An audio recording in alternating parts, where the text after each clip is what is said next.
इस बार संसद का बजट सत्र 28 जनवरी से शुरू होगा और 2 अप्रैल तक चलेगा। लेकिन साल 2026 का बजट इस बार कुछ अलग होगा। कैसे, वो भी आपको बताते हैं। नमस्कार, आप देख रहे हैं न्यूज़ 18 का डिजिटल प्लेटफॉर्म और मैं हूं आपके साथ जागृति खंतवाल। दरअसल परंपरा से हटकर इस बार निर्मला सीतारमण 1 फरवरी 2026 यानी रविवार को यूनियन बजट पेश करेंगी। 28 जनवरी से शुरू होकर 2 अप्रैल तक चलने वाले संसद के इस बजट सत्र को राष्ट्रपति द्रौपदी मुर्मू ने मंजूरी दे दी है, जिसका पहला चरण 13 फरवरी को समाप्त होगा, तो वहीं दूसरा चरण 9 मार्च से शुरू होकर 2 अप्रैल तक चलेगा।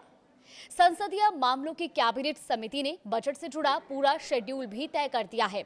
इसके मुताबिक आर्थिक सर्वेक्षण 2025-26 29 जनवरी 2026 को पेश किया जाएगा और इसके बाद यूनियन बजट 2026-27 1 फरवरी 2026 को पेश किया जाएगा।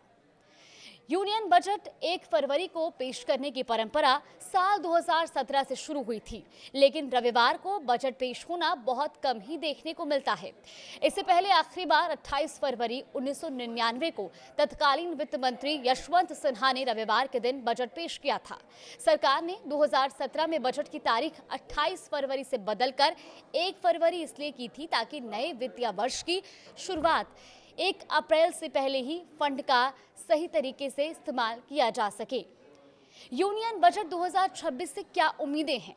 दरअसल यूनियन बजट 2025 में इनकम टैक्स स्लैब में बदलाव और साल के अंत में जीएसटी दरों में बड़े फैसलों के बाद अब यूनियन बजट 2026 में खर्च पर नियंत्रण, आर्थिक स्थिरता और नए विकास के रास्तों पर ज्यादा ध्यान दिए जाने की उम्मीद है। यूनियन बजट 2026 में नया इनकम टैक्स एक्ट 2025 को लेकर बड़ा ऐलान होने की भी संभावना है। ये नया कानून 1 अप्रैल 2026 से लागू होना है। ऐसे में टैक्स पेयर्स के लिए ये जानना जरूरी होगा कि पुराने सिस्टम से नए सिस्टम में बदलाव कैसे होगा और कौन-कौन से ट्रांजिशन नियम लागू होंगे। सरकार से ये भी उम्मीद है कि वो साफ बताएगी कि नया टैक्स कानून टैक्स व्यवस्था को कैसे और आसान और सरल बनाएगा। पिछले साल सरकार ने इनकम टैक्स में राहत देकर लोगों की हाथों में बचने वाली आय बढ़ाने पर ध्यान दिया था। अब 2026 में फोकस बदलकर सप्लाई साइड सपोर्ट पर आने की उम्मीद है।